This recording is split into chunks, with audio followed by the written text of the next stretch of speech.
खुलासा 02 LGBTQIA समुदाय की गंभीरता समझते हुए इंदौर समाचार प्रेस की तरफ से राहुल निहोरे ने कार्यक्रम में उपस्थित हुए। इंदौर मीडिया एवं केशव सूरी फाउंडेशन द्वारा LGBTQIA समुदाय से जुड़े विषय पर कार्यशाला आयोजित की गई। इस कार्यशाला आयोजन समिति द्वारा इस समुदाय की गंभीरता एवं समुदाय एवं मर्म को समझाने के लिए युवा नेता राहुल निहोरे को आमंत्रित किया गया। निहोरे ने कार्यक्रम में कहा कि देश संविधान से चलता है। इस संविधान में सभी नागरिकों को अपनी स्वतंत्रता से जीवन यापन करने का अधिकार है, परंतु अभी देश में ये देखने में आ रहा है कि कोई भी व्यक्ति धार्मिक नाम से संगठन बना लेता है और फिर कुछ लोगों को इकट्ठा कर सस्ती लोकप्रियता के लिए गार्डन में बैठे लड़के लड़कियों को पीटना शुरू कर देते हैं। छोटे ठेला गुठिया चलाने वालों से धर्म पूछने लगते हैं। दूसरे धर्म के लड़के लड़कियां मिल जाए तो मारपीट कर रिपोर्ट करने लगते हैं। ये अधिकार आखिर इन संगठन को किसने दिया? जब संविधान में बालिग लड़के लड़कियां हर तरह से स्वतंत्र है तो ये मारपीट करने वाले कौन होते? क्या आज देश की सत्ता इतने गुरूर में है कि वो अपनी प्राइवेट गुंडों की भर्तियां कर आम जन पर डर का माहौल बनाना चाहती है? निहोरे ने कहा कि जब LGBTQI समुदाय के लिए शासन ने एक्ट बना दिया है तो इन समुदाय के लोगों से मारपीट और अश्लीलता क्यों की जाती है?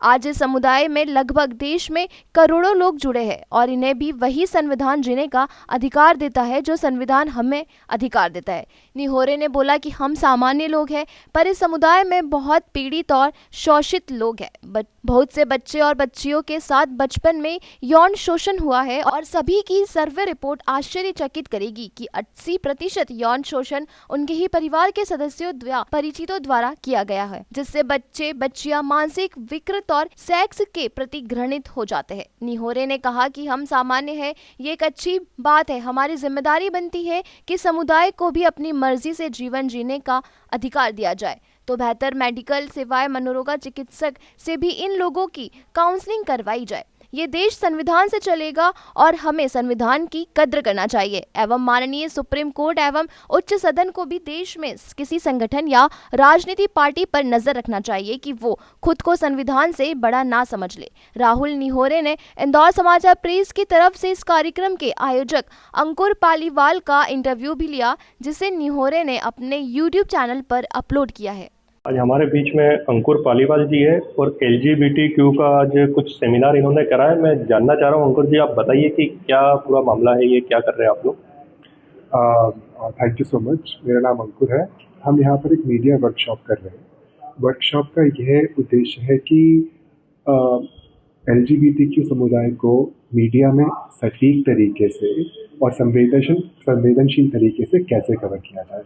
हमारे सर्वे में आया है कि अभी हिंदी मीडिया में जो खबरें हैं वो LGBTQ समुदाय को लेकर काफ़ी कम होती है, और जो होती भी है तो कई बार सेंसेशनल तरीके से, गलत तरीके से और इनएक्यूरेट तरीके से प्रेजेंट किया जाता है, जिससे ये पता चलता है कि अभी मीडिया में पूरी जागरूकता नहीं है, समझ नहीं है LGBTQ समुदाय को लेकर स्टोरीज कैसे करी जाए।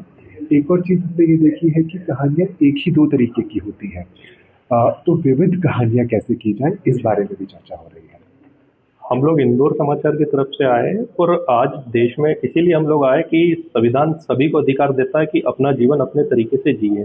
तो आप लोगों को सोशल जस्टिस में क्या दिक्कत आ रही है, सोशल में लोगों से क्या परेशानी हो रही है, या वो लोग क्या दिक्कत देते हैं आप लोगों को? जी, वैसे बातें तो बहुत हो रही है और ऊपर से लगता है कि अभी चीज़ें आगे बढ़ रही हैं और समानता मिल रही है LGBTQ समुदाय को, लेकिन आप ज़मीनी स्तर पे देखें तो अभी भी बहुत ज़्यादा डिस्क्रिमिनेशन हो रहा है। जैसे कि मैं स्वास्थ्य की बात करूँ, हॉस्पिटल लेवल पे अभी भी ट्रांस कम्युनिटी के साथ, नॉन बाइनरी कम्युनिटी के साथ बहुत डिस्क्रिमिनेशन होता है। उनसे इनअप्रोप्रिएट सवाल पूछे जाते हैं, प्राइवेट सवाल पूछे जाते हैं, वो सवाल जो आप किसी और से नहीं पूछेंगे। जॉब्स का बहुत बड़ा प्रॉब्लम है। ट्रांस लोगों को, कई सारे हमने देखा पढ़े लिखे ट्रांस लोगों को जिन्होंने मास्टर्स किया हुआ है, PhD किया हुआ है, उनको नौकरियां नहीं मिलती हैं, जिससे साफ साफ पता चल रहा है कि डिस्क्रिमिनेशन हो रहा है। हाउसिंग, रेंट पे मकान मिलना बहुत मुश्किल हो गया है ट्रांस लोगों के लिए। उनसे अक्सर या तो ज़्यादा रेंट मांगा जाता है या मकान दिया ही नहीं जाता, और ये लैंडलॉर्ड्स हमेशा मान लेते हैं कि क्योंकि ट्रांस कम्युनिटी के लोग हैं तो सेक्स वर्क कर रहे होंगे या लोगों को बुलाएंगे, यहाँ पे गलत काम होगा, ऐसी अवधारणा रखते हैं। तो क्या होता है, इसकी वजह से ट्रांस कम्युनिटी को या LGBT कम्युनिटी को एकदम शहर से दूर रहना पड़ता है, जहाँ पे स्वास्थ्य की चीज़ें नहीं मिलती हैं, ट्रांसपोर्ट की चीज़ें नहीं मिलती हैं। तो ये अभी भी ज़मीनी लेवल पे बहुत प्रॉब्लम है। आपको अभी कल ही का एग्जाम्पल देता हूँ।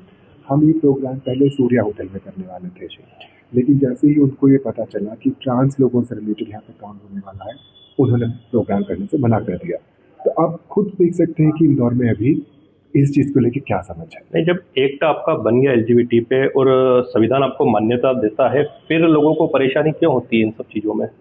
क्योंकि वो उनकी समझ नहीं बन पाई है। अभी भी हम एक पितृसत्ता वाली समाज में रहते हैं, जिसमें आदमी को सबसे ऊपर माना गया है, और डिस्क्रिमिनेशन जो शुरुआत से चलता आ रहा है हिस्टोरिकल, वो अंदरूनी लोगों में चेंज नहीं आ पाया है। अभी वो लोग नहीं समझ पाए हैं और अपना नहीं पाए हैं पूरी तरीके से LGBTQ समुदाय को, और ये नहीं समझ पा रहे हैं कि कुछ भी अलग नहीं है। वैसे देखा जाए तो जब आदमी आदमी से प्यार कर सकता है, रह सकता है, औरत औरत से प्यार कर सकती है, रह सकती है, ये समाज को तो अभी समझने में बहुत प्रॉब्लम हो रही है। आपकी कम्युनिटी की इंदौर में पॉपुलेशन कितनी है, मध्य प्रदेश में कितनी है और देश में कितनी है? ये आपने बहुत अच्छा सवाल पूछा। ऐसा कोई सर्वे नहीं हुआ है जी। तो हम तो ये चाहते हैं कि ऐसे पता चले जी। कि कितने LGBT समुदाय के लोग हैं, लेकिन ऐसा कोई ऑफिशियल सर्वे नहीं है नेशनल और स्टेट लेवल पे जिससे पता चले। ब्रॉडली ये माना गया है कि किसी भी कंट्री में लगभग 10% जो आबादी होती है वो LGBTQ समुदाय से होती है। और जैसा कि देखा गया देश के अंदर विपक्ष एक वो चेहरा होता है जो आम आदमी की बातें उठाता है, तो आपने कभी इस देश के विपक्ष पक्षों से, दलों से बात करने की कोशिश करी है कि वो संसद में या विधानसभा में आप लोगों की बात उठाए या आप लोगों की परेशानी पे काम करे?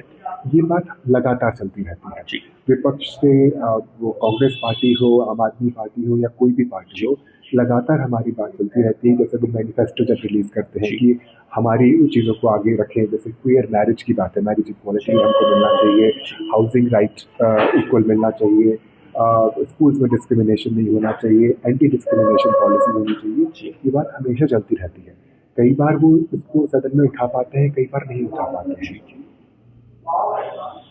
आप इस देश की जनता से या सत्ता से क्या चाहते हैं कि वो किस तरह से आप लोगों को देखें?